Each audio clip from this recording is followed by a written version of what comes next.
Friends Ambati రాంబాబుకి విషాదం మనలో నుండి ఇక ఈ విషయాన్ని తెలియాలనగా వీడియో కంప్లీట్ చూడండి. అప్పుడే మీకు కంప్లీట్ ఇన్ఫర్మేషన్ అంటే అర్థమవుతుంది. అదే విధంగా చాలా మంది వీడియో చూస్తున్నారు కానీ లేఖను కామెంట్ చేయట్లేదు. దయచేసి లేఖను కామెంట్ చేయండి. లేఖను కామెంట్ చేయడం వల్ల ఈ ఇన్ఫర్మేషన్ అంతా మనం చాలా మందికి తెలియజేసిన అవుతాం. అదే విధంగా చాలా మంది సబ్స్క్రైబ్ చేసుకోవడం మాత్రం మర్చిపోతున్నారు. దయచేసి సబ్స్క్రైబ్ చేసుకోండి. సబ్స్క్రైబ్ చేసుకోవడం వల్ల నేను చేసే ప్రతి ఒక్క అప్డేట్ మీరు ముందుగానే పొందగలుగుతారు. ఫ్రెండ్స్ కూటమి ప్రభుత్వంపై రాజీ లేని పోరాటం చేస్తున్న వైసీపీ సీనియర్ నేత మాజీ మంత్రి అంబటి రాంబాబు నాన్ బెయిలబుల్ సెక్షన్ల కింద కేసులు నమోదయ్యాయి.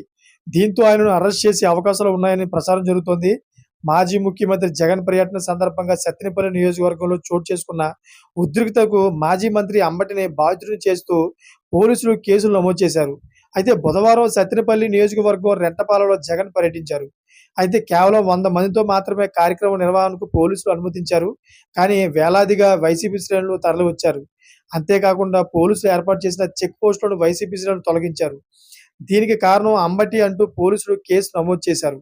మాజీ మంత్రి అంబటి సొంత నియోజకవర్గం సత్తెనపల్లి 2019లో ఆయన సత్తెనపల్లి నుంచి పోటీ చేసి గెలిచారు. 2024 ఎన్నికల్లో ఓడిపోయారు. అయితే ప్రస్తుతం ఆయన బదులుగా గజ్జల సుధీర్ భార్గవరెడ్డిని ప్రస్తుతం సమన్వయకర్తగా వైసీపీ నియమించింది. అదే సమయంలో అంబటిని గుంటూరు జిల్లా అధ్యక్ష పదవికి అప్పగించింది.